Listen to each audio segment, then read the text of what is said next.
আমার গুনার খবর যদি আমার সন্তান জানতো কোনদিন আমাকে বাবা বলতো না।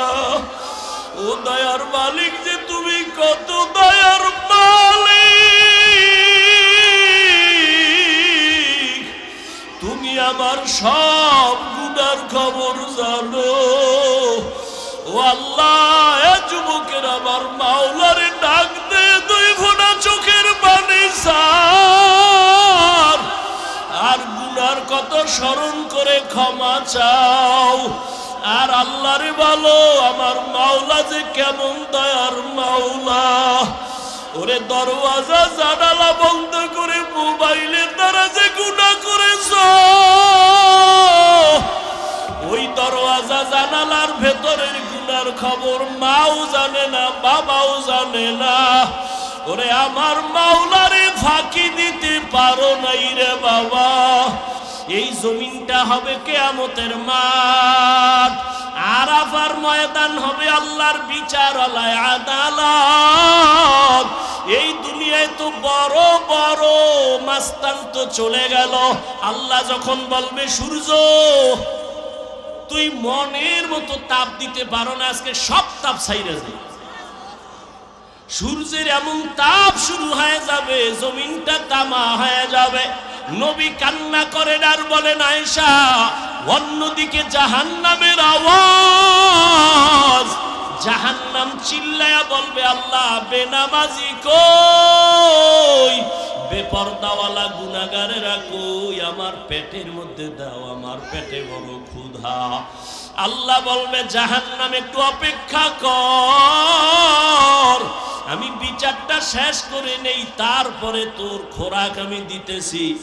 নবী বলেন জাহান্নাম থামে না, তখন আল্লাহ অর্ডার দিবেন, এই ফেরেশতারা জাহান্নামের গলার মধ্যে ৭০,০০০ শিকল লাগাইয়া বাঁধো, এক একটা শিকলের গোড়ায় ৭০,০০০ ফেরেশতা ধর, ধইরা ভালো কইরা পেছন দিকে টাইনা রাখ, ও যেন আমার আদালতের দিকে আসতে না পারে। যদি আমার আদালতের দিকে আগায় আমি তো আর বিচার করতে পারবো না। জাহান্নামের আগুন এই মানুষগুলোকে পেটের মধ্যে নিয়ে নিবে। আল্লাহর অর্ডারে ফেরেশতারা জাহান্নামের গলায় শিকল লাগাইয়া ৭০,০০০ করে এক একটা শিকলের গোড়ায় জাহান্নামের ধরবে, ধইরা রাখতে পারবে না। এত চিল্লানি দিয়া বলবে আল্লাহ বেনামাজি গুনাহগার আমার খোরাকগুলো দাও ক্ষুধা। আল্লাহ পাক নবী বলেন আল্লাহর ফেরেশতারা যখন ধরে রাখতে পারবে না, তখন আমি মুহাম্মদের অন্তরে বড় মায়া, আমি সাথে সাথে সিজদায় পড়ে বলবো আল্লাহ জাহান্নামের ফিরাও, আমার উম্মত মনে হয় ধইরা ফালাইবে, ফিরাও, আমার উম্মত যেন জাহান্নামের আগুনে না যায়। আমার উম্মত যদি জাহান্নামে যায় আমি জান্নাতে যাব না। তখন আল্লাহ বলবে নবী আপনি মাথা উঠাইয়া দেন, কাঁদিয়েন না, আপনার কান্না আমি সহ্য করতে পারি না, আমি মাথা উঠাইয়া দিব। আল্লাহ পাক দেখে জাহান্নাম এখনো দাঁড়ায় না, শিকলেও ধরে রাখতে পারে না। তখন আল্লাহ আমার সান্ত্বনার জন্য একটু কুদরতি হাতের পানি ফেরেশতারে দিয়া বলবেন জাহান্নামের গায়ে ছিটায়া দাও। যখন জাহান্নামের গায়ে আল্লাহর দেওয়া কুদরতের পানিটা ছিটায় দিবে, জাহান্নাম দ্রুত গতিতে পেছনে ভাগতে থাকবে। ফেরেশতারা বলবেন আল্লাহ এতক্ষণ আমরা ৭০,০০০ শিকল লাগাইয়া যেই জাহান্নামের ধরে রাখতে পারি না, তুমি এমন কি বরকতের পানি দিছো যে জাহান্নাম এখন নিজে নিজে পেছনে দৌড়ায় ভাগতেছে, কারণ কি? এটা কি জমজমের বরকতি পানি, না কি এটা কাউসারের পানি, না এটা কি আবে হায়াতের পানি, না এটা দুনিয়ার বরকতের কোনো পানি, না তোমার বৃষ্টির পানি, না কোনো সমুদ্রের পানি। আল্লাহ বলবে ফেরেশতা এই পানি জমজমের পানিও না, কাউসারের পানিও না, এই পানি আবে হায়াতের পানিও না, এই পানি দুনিয়ার কোনো পানি না, বৃষ্টির পানি না। আল্লাহ বলবেন আমার মায়ার নবীর গুনাহগার উম্মতের চোখের পানি। দুনিয়াতে আমার মায়ার নবীর উম্মতেরা গুনার কথা স্মরণ করে কাঁদত। মানুষ যখন ঘুমায়া যাইতো আমার আশিকের কান্না শুরু হয়ে যাইতো। গভীর রাতে সিজদায় পড়ে বলতো দয়ার মালিক আমার মতো গুনাহগার এই জমিনে আর কেউ নাই। গুনার কারণে আমার হাত না পাক, আমার চোখ না পাক, আমার জিহ্বা না পাক, আমার অন্তর না পাক। আয় আল্লাহ তোমার দেওয়া সূর্যের আলো, পানি, বাতাস সব নেয়ামত খাইয়া তোমার নাফরমানি করেছি। আজ আমি গুনার কারণে মনে হয় আমার জাহান্নাম ছাড়া উপায় নাই। আমার গুনার খবর আমার মাও জানে না, বাবাও জানে না, ভাই বোন স্ত্রী পরিবারের কেউ জানে না। আমার গুনার খবর আমার মা বাবায় যদি জানতো লাথি মেরে ঘর থেকে বের করে দিত। আমার গুনার খবর যদি আমার স্ত্রী জানতো আমাকে স্বামী বইলা গ্রহণ করতো না। আমার গুনার খবর যদি আমার সন্তান জানতো কোনদিন আমাকে বাবা বলতো না। ও দয়ার মালিক যে তুমি কত দয়ার মালিক, তুমি আমার সব গুনার খবর জানো। ও আল্লাহ এ যুবকের আমার মাওলারে ডাক দে, দুই ফোঁটা চোখের পানি ছাড়, আর গুনার কত স্মরণ করে ক্ষমা চাও। আর আল্লাহরে বলো আমার মাওলা যে কেমন দয়ার মাওলা। ওরে দরওয়াজা জানালা বন্ধ করে মোবাইলের দ্বারা যে গুনাহ করেছো, ওই দরওয়াজা জানালার ভেতরের গুনার খবর মাও জানে না, বাবাও জানে না। ওরে আমার মাওলারে ফাঁকি দিতে পারো নাই রে বাবা। আরে তোমার গুনার খবর যদি মা জানতো ঘর থেকে বের করে দিত। কিন্তু আমার মাওলা যে কেমন দয়ার মালিক, গুনাহ করছি দেখছেন, এরপরও ঘরের থেকে বের করে দেয় নাই, সম্মানের চেয়ার থেকে ফালাইয়া দেয় নাই।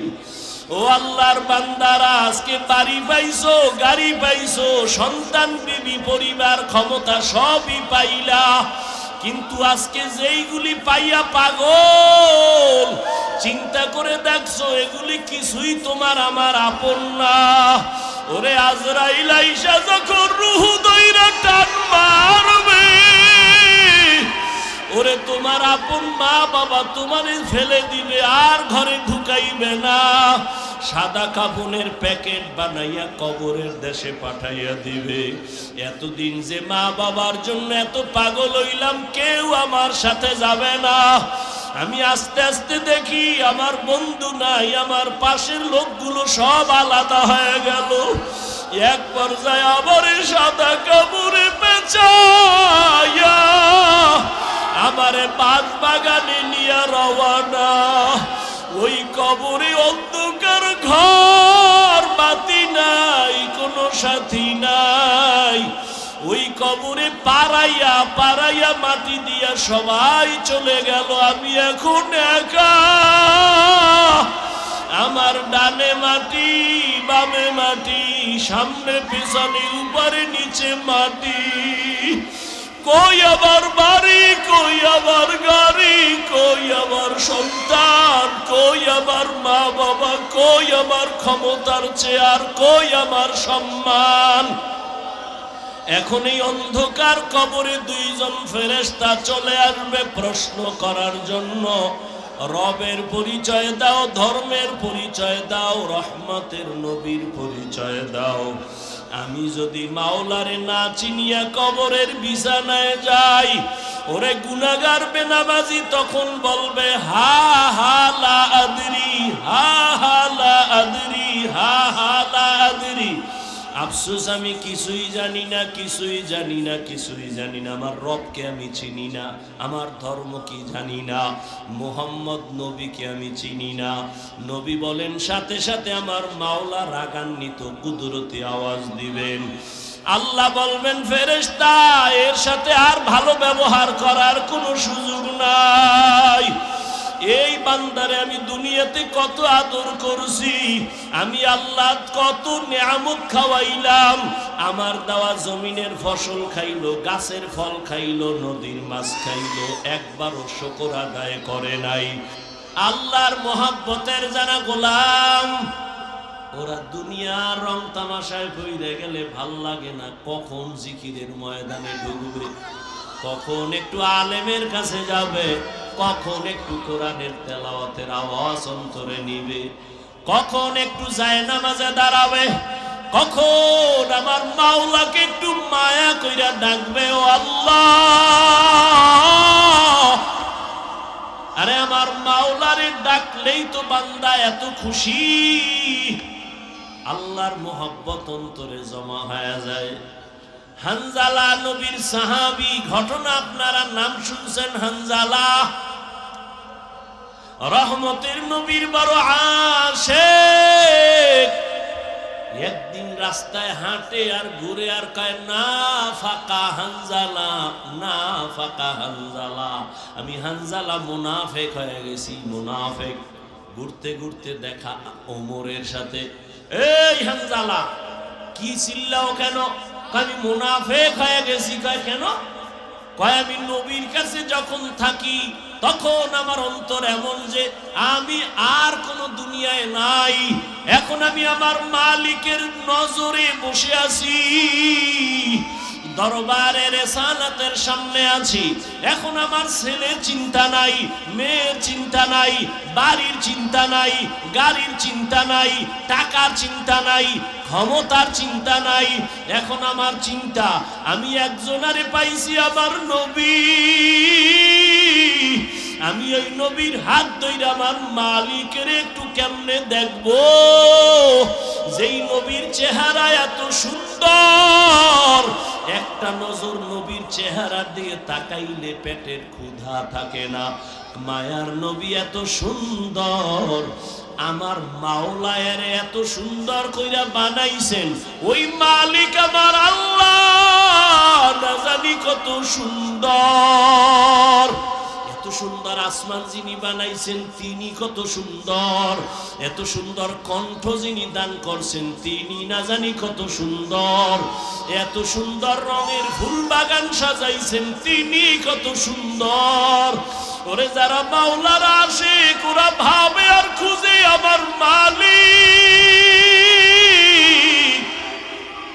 আমার আল্লাহরে আমি তো এখনো পাইলাম না। ফুলের ঘেরান পাইলাম, কে বানাইলেন তারে তো পাইলাম না। ওরে আল্লাহর মোহাব্বত যার অন্তরে জমা হয়ে গেছে, সে একবার আমার মাওলারে দেখার জন্য পাগল। হানজালা বলে আমি নবীর দরবারে থাকলে আমার অন্তর থাকে একরকম, আমি নবীর দরবারের বাইরে গেলে তখন আবার অন্তর দুনিয়ামুখী হয়ে যায়।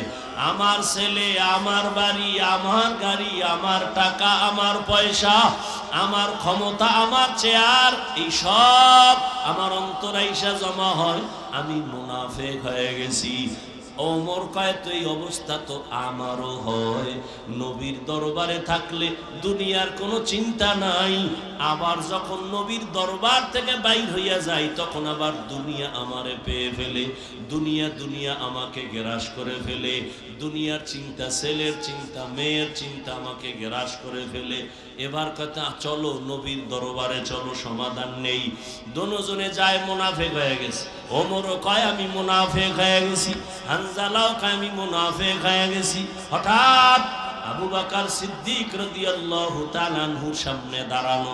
এই ওমর তুমি চিল্লাও কেন? কয় মুনাফিক হয়ে গেছি। হানজালাও কয় মুনাফিক হয়ে গেছি। কারণটা কি? বলে এই কারণ, নবীজির দরবারে যখন থাকি মনে হয় যেন দুনিয়াতে আমার আর কিছু নাই, নবী আমার কলিজা, আমি নবীর হাত লাগাই আমার মালিক আল্লাহর সঙ্গে মোলাকাত করব। কিন্তু নবীর দরওয়াজা থেকে বের হইলে তখন আবার ঢুইকা যায় ছেলে মেয়ে স্ত্রী পরিবার দুনিয়ার চিন্তা। আবু বকর কয় অবস্থা তো আমারও, মনে হয় আমিও মুনাফিক হয়ে গেছি, আমার মাওলার ভয়। আর তুমি নামাজে দাঁড়াইয়াও দোকান নিয়ে ভাবো, নামাজে দাঁড়াইয়াও ছেলের চিন্তা, মেয়ের চিন্তা, ঘরের চিন্তা, ক্ষমতার চিন্তা। ওরে আবু বকর, নবীর দরবার থেকে বের হইলে দুনিয়া, নবীর দরবারে থাকলে দুনিয়ার চিন্তা নাই, এরপরও ভয় কান্নার আওয়াজ। আর তোমার আমার তো নামাজের মধ্যেও দুনিয়া ঢুকানো, জিকিরের মধ্যেও দুনিয়া ঢুকানো, তোমার আমার চোখে পানিও নাই, কোনো আফসোসও নাই রে বাবা। নবীর দরবারে গেলেন, রহমতের নবী বলেন এমন যদি তোমাদের হয় আর ভয় লাগে, এটাই তোমাদের ঈমান যে শুদ্ধ পরিপক্ক, এটাই তার প্রমাণ, তোমাদের ঈমানে কোনো ভেজাল নাই। এরে নবীরা আশেক ইব্রাহিম ইবনে আদহাম পাগলের মতো হয়ে গেল, কে আমাকে বোকা বলল? ঠিকই তো, আমার ওয়ার্ডারে বলখের মানুষগুলো দাঁড়ায় আর বসে, কিন্তু আমি তো একবারও চিন্তা করলাম না এই যে সূর্যটা উঠছে পূর্ব দিগন্তে, এই সূর্য তো আমার অর্ডারে উঠেও না, আমার অর্ডারে ডুবেও না। রাতের বেলা আকাশে চাঁদের আলো, আমার অর্ডারে চাঁদ উঠেও না, ডুবেও না। তাহলে এর পেছনে তো একজন মালিক আছে, নাই? ওই মালিকের তালাশ করছনি? এরে আল্লাহর বান্দা, তোমারে কেউ হাদিয়া পাঠাইছে, কে পাঠাইছে তার পরিচয় নাও, মোলাকাতের জন্য পাগল, দেখা করলে মনে হয় আরো হাদিয়া দিবে। যেই মাওলায় তোমারে আমারে মানুষ বানাইছেন, কুকুর বানান নাই, শুকার বানান নাই, আবার আখিরি নবীর উম্মত বানাইছে, এত সুন্দর জীবন আমাকে দান করছেন। আমার মতোই তো কত মানুষ, ওই যাও ডিআইটি মসজিদের বারান্দায় যাও, বাইতুল মুকাররমে জুমার দিন গিয়া দেখো, পাও নাই, ভিক্ষা করে। দুইটা চোখের পাওয়ার নাই, বলে আমি অন্ধ, আমারে কিছু ভিক্ষা দাও। আমার মাওলায় যদি তোরে অন্ধ বানাইতেন রে যুবক, বল সারা রাত মোবাইলে নাচ গান কেমনে দেখতি? আমার মাওলায় যদি অন্ধ বানাইতেন, কে তোরে চক্ষু দান করত? আমার মাওলায় যদি তোরে বধির বানাইতেন, কে তোরে আর সুস্থ করত? কত মানুষ সুস্থ ছিল, হঠাৎ কইরা জ্বর আসছে, বিছানায় পড়ে একটা সাইট নষ্ট হয়ে গেছে, বিছানার থেকে এখন আর উঠতে পারে না, কণ্ঠ শেষ, জীবনটাই অর্ধেক হয়ে গেছে। এখন ছেলেও ভালো জানে না, মেয়েও ভালো জানে না। ও আমার ফতুল্লাহ এলাকার মুসলমান বাবারা, ও বৃদ্ধ বাবাজি, ও যুবক, একটু চিন্তা করো বাবা, আমরা নবীর আদর্শ মানতে গিয়া কই আমগো তো না খাইয়া কেউ মরি নাই, সম্মান কমে নাই। আমি তোমাকে বলি না আমগো মতো হুজুর হয়ে যাও, একবারও বলি না রে বাবা। বরং তুমি স্কুলে পড়ো আলহামদুলিল্লাহ, কলেজে পড়ো, চাকরি করো, ব্যবসা করো আলহামদুলিল্লাহ, তবে ওখানে থাইকেই তুমি আমার মালিকের সাথে একটা লাইন লাগাও, ওখানে থাইকা নামাজের সেজদা দাও। চাকরি করিয়াও কি তোমার মতো নামাজি নাই? ব্যবসা করে নামাজ ছাড়ে না এরকম জেনারেল লাইনের মানুষ কি নাই? তোমার মতো যুবক রাস্তায় গাড়ি চালায়, এক বেলার নামাজও ছাড়ে না, দাড়িও কাটে না। বলো বাবা তুমি কেন পারো না? তোমার মতো কত যুবক নদীর মধ্যে মাছ ধরে, নামাজ ছাড়ে না, বলো তুমি কেন পারো না? তোমার মতো যুবক স্কুল কলেজে পড়িয়াও নামাজ ছাড়ে না, বলো তুমি কেন পারো না? আসলে কি তোমার কপাল পুড়িয়া গেছে, নাকি কোরআন হাদিস মিথ্যা মনে করেছো? যদি বলো হ্যাঁ, তো একটা ভুল কোরআন থেকে বের করে দাও, আমিও দাড়িটা টাইমটা কেটে ফেলি, নামাজ বন্ধ করে দেই। যদি কোরআনে ভুল হয় সবই ভুল, আল্লাহও ভুল। আর যদি বলো না আল্লাহর কোরআন সত্য, তো আল্লাহ আছেন সত্য। গুনাহ নিয়ে কবরে গেলে আযাব হবে তাও সত্য। নেক আমল নিয়ে যদি যাও জান্নাত পাইবা তাও সত্য। আল্লাহর কোরআন মিথ্যা না সত্য? ওই কোরআনে জান্নাতের বয়ান আসেনি, ওই কোরআনে জাহান্নামের বয়ান আসেনি। কে জান্নাতে যাবে কে জাহান্নামে যাবে আল্লাহ তাও বলেছেন। মনটাকে শুধু বুঝাইও। হাফিজুর রহমান ভাই তো আমাদেরকে হুজুর হওয়ার জন্য তাকিদ দেয় নাই। হাফিজ ভাই তো কওমি মাদ্রাসায় যাইতে বলে নাই। হাফিজুর রহমান তো তাবলিগ না গেলে জাহান্নামে যাবা বলে নাই। কি বলছে? স্কুলে পড়লেও নামাজ ছাড়া যাবে না। স্কুলে পড়িয়াও তো আমার মতো যুবক নামাজ পড়ে, আমি কেন পারি না? আমার মতো যুবক চাকরি করে নামাজ পড়ে, আমি কেন পারি না? আমার মতো যুবক ব্যবসা করে নামাজ পড়ে, আমি কেন পারি না? আমার কপাল বুঝি খারাপ, গুনার কারণে আল্লাহ বুঝি আমার উপরে বেজার হয়ে গেল। এখনো সময় আছে, তওবার দরজায় ফিরে আসো। আল্লাহ তাআলা বারবার ডাকে, আয়, কই যাবি বান্দা আয়। যেদিকেই যাবি জাহান্নাম ছাড়া আর কিছুই নাই। আমার দরজাটা শান্তির আর রহমতের দরজা, তওবা কর, জীবনের সব গুনাহ মাফ করে দিব। 5 বেলার নামাজ পড়ো, মা বাবার দোয়া নাও, বেয়াদবি করিও না। শিক্ষকের দোয়া নাও, বেয়াদবি করিও না। উলামায়ে কেরামের পরামর্শ নিয়ে নামাজ পড়ো, দাড়ি রাখো, মা বাবার দোয়া নিয়ে চলো। চাকরি করো, ব্যবসা করো, হালাল ভাবে চলো, হারাম খাইও না। কারো হক নষ্ট করিও না, কারো উপরে জুলুম করিও না। যদি এমত অবস্থায় তুমি নেক আমল নিয়ে কবরে যাইতে পারো, তোমার কবর হবে জান্নাতের বাগান। আল্লাহ তাআলা আরামের বিছানা দিবেন ফেরেশতার মাধ্যমে ঘুমানোর জন্য।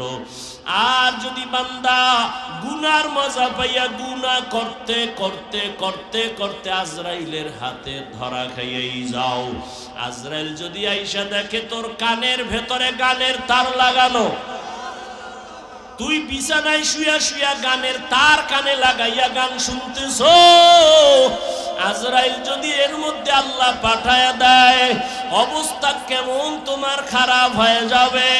ঈমান নাই, কালেমাও তোমার জবানে আর আসবে না। নবী বলে, একটা জ্যান্ত ছাগলের চামড়া খুললে যেমন কষ্ট পায়, একটা গুনাহগার বেনামাজির রুহটা যখন আজরাইল নেয় সেই কষ্ট শুরু হয়ে যায়। আজরাইলকে দেখে এক হাত মাশরিকে আর এক হাত মাগরিবে, পা জমিনে মাথা আসমানে, চক্ষু দুইটা বড় বড়। এখানে দেখাই গুনাহগারের কলিজার মধ্যে কম্পন শুরু হয়ে যায়। আর যেই জাহান্নাম আল্লাহ বানাইছেন, ওই গুনাহগারেরা জাহান্নামের ছবিটা দেখায়া দেয়। ও আল্লাহর বান্দা, তুমি আমি তো মানুষের কাতারেই নাই। যারা মানুষ, ওই যে আবু বকরের কথা বলতেছিলাম, রহমতের নবী, যার কোনো গুনাহ নাই, তিনিও কান্না করতেছেন আল্লাহর আদালতের হালাতের কথা চিন্তা করিয়া। আম্মা জান আয়েশা রাদিয়াল্লাহু আনহা বলেন, নবীজিকে আমি জিজ্ঞাসা করলাম, নবী আমার রুমে বৈশা কাঁদেন কেন? নবী বলেন, ও আয়েশা, হাসরের ময়দানে আমার উম্মতের কি উপায় হবে, এই চিন্তায় আমি কান্না করতেছি। আম্মাজান বলেন, ও নবী, হাসরের মাঠটা কেমন হবে?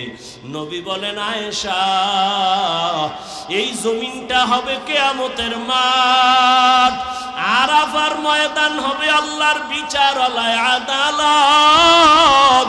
এই দুনিয়ায় তো বড় বড় মাস্তান তো চলে গেল, আল্লাহর কোরআনের একটা ভুল বের করতে পারে নাই, নবীর একটা কথার মিথ্যা প্রমাণ করতে পারে নাই। আল্লাহর নবী বলেন, ওই হাদিস এখনো আছে, কোরআন এখনো আছে। আম্মা জান আয়েশাকে নবী বলেন, কিয়ামতের ময়দান এমন এক অবস্থা হবে, পুরা জমিনটা সমান হবে। সূর্যটা এখন তো বিজ্ঞানীরা বলে জমিন থেকে 9,30,00,000 মাইল উপরে। কিয়ামতের ময়দানে আল্লাহ অর্ডার করবে, সূর্য নিচে নেমে আয়, তোর যত মুখ আছে নিচে কর, যত তাপ আছে তাপ জমিনে ছাড়। সূর্যের তাপে জমিনটা পুরিয়া তামা হয়ে যাবে। স্বর্ণ হবে না কেন? জমিনটা পুরিয়া রূপা হবে না কেন, পিতল হবে না কেন? মুফাসসিরিনে কেরাম বলেন স্বর্ণ, রূপা, তামা, পিতল এগুলো হবে না। জমিনটা তামা হওয়ার কারণ, তামার ধাতুর মধ্যে একটা গুণ আছে স্বর্ণের মধ্যে নাই, রূপার মধ্যে নাই। বলে কি? স্বর্ণের এক মাথা গরম হলে ভিন্ন মাথা গরম হয় না, রূপার এক অংশ গরম হলে অন্য অংশ গরম হয় না। কিন্তু তামা এমন একটা ধাতু, এক পার্শ্বে গরম হয়ে গেলে পুরাটাই গরম হয়ে যাবে। আল্লাহ যখন বলবে সূর্য তুই মনের মতো তাপ দিতে পারো না, আজকে সব তাপ ছাইরা যাবে, সূর্যের এমন তাপ শুরু হয়ে যাবে, জমিনটা তামা হয়ে যাবে। নবী কান্না করেন আর বলেন আয়েশা, অন্যদিকে জাহান্নামের আওয়াজ, জাহান্নাম চিল্লায়া বলবে আল্লাহ বেনামাজি কই, বেপরদাওয়ালা গুনাহগারেরা কই, আমার পেটের মধ্যে দাও, আমার পেটে বড় ক্ষুধা। আল্লাহ বলবে জাহান্নাম একটু অপেক্ষা কর, আমি বিচারটা শেষ করে নেই, তারপরে তোর খোরাক আমি দিতেছি। নবী বলেন জাহান্নাম থামে না, তখন আল্লাহ অর্ডার দিবেন, এই ফেরেশতারা জাহান্নামের গলার মধ্যে ৭০,০০০ শিকল লাগাইয়া বাঁধো, এক একটা শিকলের গোড়ায় ৭০,০০০ ফেরেশতা ধর, ধইরা ভালো কইরা পেছন দিকে টাইনা রাখ, ও যেন আমার আদালতের দিকে আসতে না পারে। যদি আমার আদালতের দিকে আগায় আমি তো আর বিচার করতে পারবো না। জাহান্নামের আগুন এই মানুষগুলোকে পেটের মধ্যে নিয়ে নিবে। আল্লাহর অর্ডারে ফেরেশতারা জাহান্নামের গলায় শিকল লাগাইয়া ৭০,০০০ করে এক একটা শিকলের গোড়ায় জাহান্নামের ধরবে, ধইরা রাখতে পারবে না। এত চিল্লানি দিয়া বলবে আল্লাহ বেনামাজি গুনাহগার আমার খোরাকগুলো দাও, ক্ষুধা। আল্লাহ পাক নবী বলেন আল্লাহর ফেরেশতারা যখন ধরে রাখতে পারবে না, তখন আমি মুহাম্মদের অন্তরে বড় মায়া, আমি সাথে সাথে সিজদায় পড়ে বলবো আল্লাহ জাহান্নামের ফিরাও, আমার উম্মত মনে হয় ধইরা ফালাইবে, ফিরাও, আমার উম্মত যেন জাহান্নামের আগুনে না যায়। আমার উম্মত যদি জাহান্নামে যায় আমি জান্নাতে যাব না। তখন আল্লাহ বলবে নবী আপনি মাথা উঠাইয়া দেন, কাঁদিয়েন না, আপনার কান্না আমি সহ্য করতে পারি না, আমি মাথা উঠাইয়া দিব।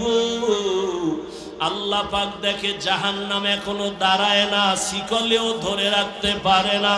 তখন আল্লাহ আমার সান্ত্বনার জন্য একটু কুদরতি হাতের পানি ফেরেশতারে দিয়া বলবেন জাহান্নামের গায়ে ছিটায়া দাও। যখন জাহান্নামের গায়ে আল্লাহর দেওয়া কুদরতের পানিটা ছিটায় দিবে, জাহান্নাম দ্রুত গতিতে পেছনে ভাগতে থাকবে।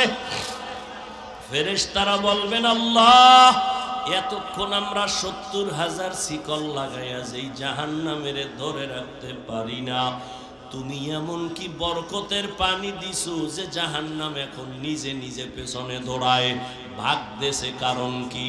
এটা কি জমজমের বরকতি পানি? না কি এটা কাউসারের পানি? না এটা কি আবে হায়াতের পানি? না এটা দুনিয়ার বরকতের কোনো পানি? না তোমার বৃষ্টির পানি? না কোনো সমুদ্রের পানি? আল্লাহ বলবে ফেরেশতা এই পানি জমজমের পানিও না, কাউসারের পানিও না, এই পানি আবে হায়াতের পানিও না, এই পানি দুনিয়ার কোনো পানি না, বৃষ্টির পানি না। আল্লাহ বলবেন আমার মায়ার নবীর গুনাহগার উম্মতের চোখের পানি, দুনিয়াতে আমার মায়ার নবীর উম্মতেরা গুনার কথা স্মরণ করে কাঁদত। মানুষ যখন ঘুমায়া যাইতো আমার আশিকের কান্না শুরু হয়ে যাইতো।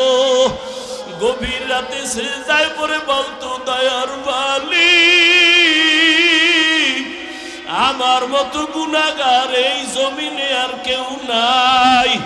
গুনার কারণে আমার হাত না পাক, আমার চোখ না পাক, আমার জিহ্বা না পাক, আমার অন্তর না পাক। আয় আল্লাহ, তোমার দেওয়া সূর্যের আলো, পানি, বাতাস সব নেয়ামত খাইয়া তোমার নাফরমানি করেছি। আজ আমি গুনার কারণে মনে হয় আমার জাহান্নাম ছাড়া উপায় নাই। আমার গুনার খবর আমার মাও জানে না, বাবাও জানে না, ভাই বোন, স্ত্রী, পরিবারের কেউ জানে না। আমার গুনার খবর আমার মা বাবায় যদি জানতো, লাথি মেরে ঘর থেকে বের করে দিত। আমার গুনার খবর যদি আমার স্ত্রী জানতো, আমাকে স্বামী বইলা গ্রহণ করতো না। আমার গুনার খবর যদি আমার সন্তান জানতো, কোনদিন আমাকে বাবা বলতো না। ও দয়ার মালিক, যে তুমি কত দয়ার মালিক, তুমি আমার সব গুনার খবর জানো। ও আল্লাহ, এ যুবকের আমার মাওলারে ডাক দে, দুই ফোঁটা চোখের পানি ছাড়, আর গুনার কত স্মরণ করে ক্ষমা চাও। আর আল্লাহরে বলো, আমার মাওলা যে কেমন দয়ার মাওলা। ওরে দরওয়াজা জানালা বন্ধ করে মোবাইলের দ্বারা যে গুনাহ করেছ, ওই দরওয়াজা জানালার ভেতরের গুনার খবর মাও জানে না, বাবাও জানে না। ওরে আমার মাওলারে ফাঁকি দিতে পারো নাই রে বাবা। আরে তোমার গুনার খবর যদি মা জানতো, ঘর থেকে বের করে দিত। কিন্তু আমার মাওলা যে কেমন দয়ার মালিক, গুনাহ করছি দেখছেন, এরপরও ঘরের থেকে বের করে দেয় নাই, সম্মানের চেয়ার থেকে ফালাইয়া দেয় নাই। ও আল্লাহর বান্দারা, আজকে বাড়ি পাইছো, গাড়ি পাইছো, সন্তান, বিবি, পরিবার, ক্ষমতা সবই পাইলা, কিন্তু আজকে যেইগুলি পাইয়া পাগল, চিন্তা করে দেখছো এগুলি কিছুই তোমার আমার আপন না। ওরে আজরাইল আইসা যখন রূহ দইরা টান মারবে, ওরে তোমার আপন মা বাবা তোমারে ফেলে দিবে, আর ঘরে ঢুকাইবে না। সাদা কাপনের প্যাকেট বানাইয়া কবরের দেশে পাঠাইয়া দিবে।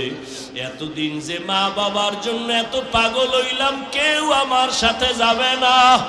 আমি আস্তে আস্তে দেখি আমার বন্ধু নাই, আমার পাশের লোকগুলো সব আলাদা হয়ে গেল।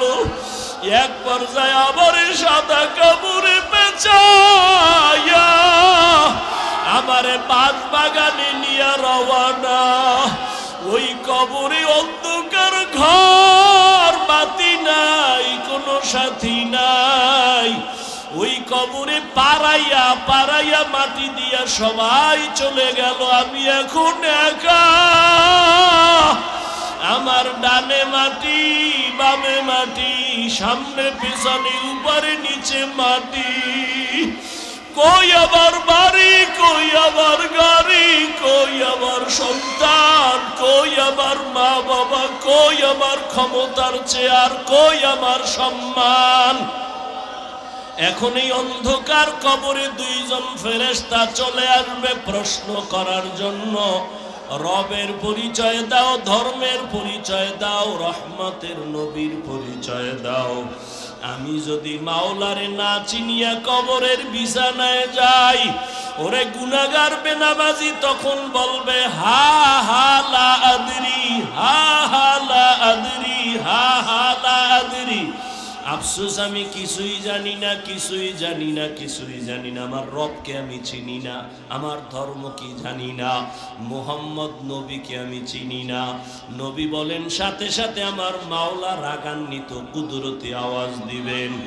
আল্লাহ বলবেন, ফেরেশতা, এর সাথে আর ভালো ব্যবহার করার কোনো সুযোগ নাই। এই বান্দারে আমি দুনিয়াতে কত আদর করছি, আমি আল্লাহ কত নিয়ামত খাওয়াইলাম, আমার দেওয়া জমিনের ফসল খাইলো, গাছের ফল খাইলো, নদীর মাছ খাইলো, একবারও শুকর আদায় করে নাই, বরং আমার নাফরমানি করেছে। আলেম ওলামারা বুঝাইলো, বুঝে নাই, বিরোধিতা করেছে। এখন আর সুযোগ দেওয়া হবে না, এর জাহান্নামের শিকল লাগাও, কবরের ভেতরে জাহান্নামের বিছানা দাও। আল্লাহ রাগান্বিত হয়ে বলবে, নাফরমানের ধর, কবরের ভেতরে জাহান্নামের আগুন লাগা দাও। আল্লাহ রাগান্বিত হয়ে বলবে, ও কবরের মাটি, এই গুনাহগারের দুই পার্শ্ব থেকে জোরে জোরে চাপ দাও। এমন জোরে দুই পার্শ্বের মাটি চাপ দিবে, সহ্য করতে পারবি নি রে যুবক। একটা মশার কামড় সইতে পারো না, বেতের বাড়ি সইতে পারো না, সূর্যের গরম সহ্য করতে পারো না, গুনাহ নিয়ে কবরে গেলে কেমনে মাটির চাপ সহ্য করবা? ওরে আল্লাহরে এখনো বন্ধু বানাও, আল্লাহর খাঁটি ওলি আল্লাহ যারা, উলামায়ে কেরামদের বন্ধু বানাও। এখনো সময় আছে, তওবা করো আর আল্লাহকে বলো, মাওলা গুনাহ আর করবো না, নামাজ ছাড়বো না, বেপরদায় চলবো না, দাড়ি কাটবো না। আমার মাওলার আযাব বড় কঠিন। আল্লাহ এজন্য বলেছেন, মুসলমান না হইয়া মরণ বরণ করিও না। এখনো সময় আছে, তওবা করে নাও। স্কুলে পড়ো, কলেজে পড়ো, চাকরি করো, ব্যবসা করো, তওবা করো আর নামাজ ছাড়বা না, দাড়ি কাটবা না, বেপরদায় চলবা না। মা বাবার দোয়া নিয়া, উলামায়ে কেরামের দোয়া নিয়া, শিক্ষক মুরব্বীদের দোয়া নিয়া নবীর তরিকায় চলবা। আল্লাহর কাছে দুই ফোঁটা চোখের পানি ছেড়ে দাও। যদি কান্না না আসে, মনে করিও গুনার কারণে দিলটা পাথর হয়ে গেছে, আল্লাহ বেজার হয়ে গেছে। এখনো সময় আছে, আল্লাহকে বলো, আল্লাহ দিলটা নরম বানায়া দাও। ওরে ডানে বামে দেখো, তোমার মতো কত গোলামের চোখে পানি, তোমার আমার চোখে কেন পানি নাই? গুনার কারণে আল্লাহ বেজার। ওরে কান্নাওয়ালার কাছে হাতটা বাড়াইয়া দোয়া চাও আর বলো, ও কান্নাওয়ালা ভাই, আমার জন্য একটু দোয়া করেন, আমার গুনার কারণে আমার কলবটা পাথরের মতো শক্ত, আমার চোখে পানি আসে না। দোয়া, কান্নাওয়ালার দোয়া ফেরত যাবে না। আল্লাহর কাছে তওবা করো, মরিয়াও গেলে আর নামাজ ছাড়বা না, গুনাহ নিয়ে কবরে যাইবা না। যদি তওবার নিয়ত হয়, দুটো হাত আমার আল্লাহকে দেখাইয়া দাও। আয় আল্লাহ, হাতগুলো কবুল করে নেন, তওবা কবুল করে নেন। আয় আল্লাহ, তওবার উপরে মজবুত হইয়া চলার তৌফিক দান করেন, আমিন। আলহামদুলিল্লাহি রাব্বিল আলামিন, والصلاة والسلام على سيد الأنبياء والمرسلين وعلى آله وأصحابه أجمعين يا أرحم الراحمين يا أرحم الراحمين يا أرحم الراحمين رب ارحمهما كما ربياني صغيرا رب ارحمهما كما ربياني صغيرا এ জীবনে না করিলাম বন্দেগী, গুনাহ করে কাটাইলাম জিন্দেগী। তওবা করে আবার তওবা ভাঙ্গিলাম, অবশেষে খাঁটি তওবা করিলাম, অবশেষে খাটি তওবা করিলাম। ইয়া আল্লাহ, কুদরতের নজর দিয়ে তাকায় দেখেন কত উলামায়ে কেরাম, কত